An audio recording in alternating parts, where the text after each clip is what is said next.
कसं आहे, काय असेल ते आत्ताच सांगितलेलं बरं असते, परत आपल्यात वाद नकोत ना. पण मी हे सगळं सांगितलं, काय चुकी केली का? नाही. बरं चला जाऊ खाली. तसंही तुम्ही मला खाली गेल्यावर नकारच देणार आहे. कोण बोललं की मी तुम्हाला नकार देणार आहे म्हणून? काय?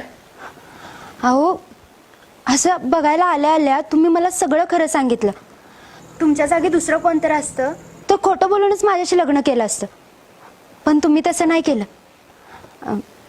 मी एक बोलू का? हां बोला ना. तुम्ही जसे आहात तसे मी तुम्हाला स्वीकारेन. तुमचं घर, पैसा याच्याशी माझं काही घेणं देणं नाही. तुम्ही जिथे जाल तिथे तुमच्या पाठीशी ठामपणे उभी राहीन मी. बरं जाऊया आपण खाली.